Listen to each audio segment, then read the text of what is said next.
दादासाहेब, आज निकाल लागणार आहे, काय अपेक्षा आहे? निश्चितपणे माझ्या कुटुंबानं गेली 20 वर्ष 17 दिवस जो अविरत संघर्ष केलाय न्यायाच्या भूमिकेतनं, माझं कुटुंब असेल, समत काजींचं कुटुंब असेल, ज्या पद्धतीनं कैलासवासी पवनराजे निंबाळकर साहेबांची निवृत्तपणे हत्या झाली व त्यांचे चालक पैगंबरवासी समत काजींची, मला वाटतंय रक्ताच्या नात्याला काळिंब फासणारी घटना होती.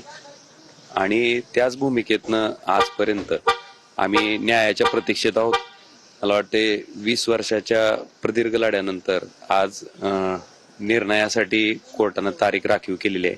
अपेक्षा इतकीच आहे की न्यायदेवतेच्या माध्यमातून न्याय व्हावा. म्हणजे 20 वर्षांचा बराचसा कालावधी जो आहे तो तुम्हाला या प्रतीक्षेमध्ये काढावा लागला. निश्चित राजकीय भूमिकेबद्दल सुद्धा बरीच चर्चा होती गेल्या 4 दिवसांत. मी ह्याच्याबद्दल आज काहीच बोलणार नाही.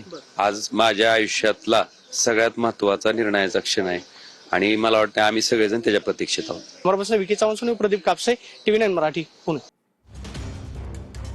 पवनराजे निंबाळकर हत्याकांड प्रकरणाचा आज निकाल लागणार आहे. 11 वाजता बरोबर निकालाचं वाचन सुरू होईल.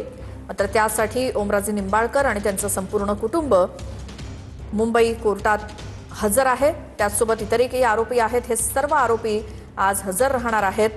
11 वाजताची वेळ आहे निकाल वाचनाची. ओमराजे निंबाळकर त्यांची त्यापूर्वीची प्रतिक्रिया आपण बघितली. TV9 मराठीला एक्सक्लुझिव्ह. ओमराजे निंबाळकर कोर्टामध्ये दाखल झाले. त्यांचा हा ताफा आपण बघतोय. पवनराजे निंबाळकर हत्याकांड प्रकरणामध्ये आज निकाल सुनावला जाणार आहे.